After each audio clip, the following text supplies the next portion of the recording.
So everyone is talking about how Chelsea are good this season. Everyone is talking about Chelsea finishing among the top 5 in the Premier League table. Everyone is talking about Enzo Maresca coming to Chelsea and changing everything.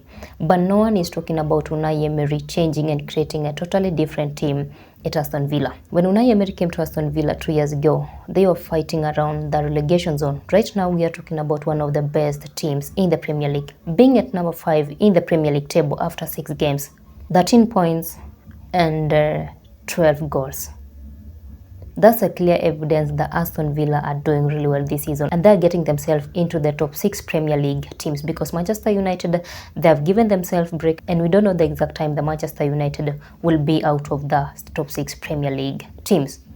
Right now, Aston Villa is one of the teams that are doing really well again in the Champions League, managing to defeat Bayern Munich. It is a clear evidence that Aston Villa are not just in the Champions League games to play, they are in the Champions League games fighting for the title. In 2017, when Unai Emery was at PSG, that was the last time that Bayern Munich were defeated their Champions League match by PSG. History is now repeating itself again in 2024. Unai Emery being at Aston Villa and Aston Villa defeating Bayern Munich in the Champions League match. Defeating Bayern Munich is never an easy thing, even though we saw them really struggling last season during Tuchel's time.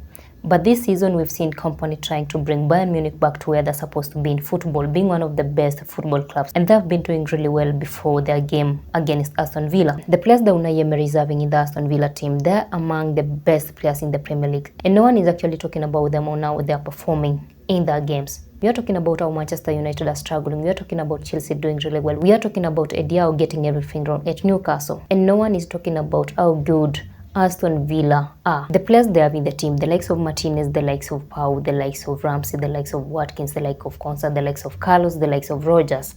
Some of the players, they know exactly what it means to play for Aston Villa. And I think after Arsenal players, Aston Villa players are also some of the best players in the Premier League. They're ready to fight for the team. They're fighting for the badge, and they know exactly why they are playing for their teams. Aston Villa players have also given their talents to the team. They have given their emotions to the team. Aston Villa are doing really well, and they deserve more than what they are getting. For me, Aston Villa is one of the teams they are really underrated in the Premier League.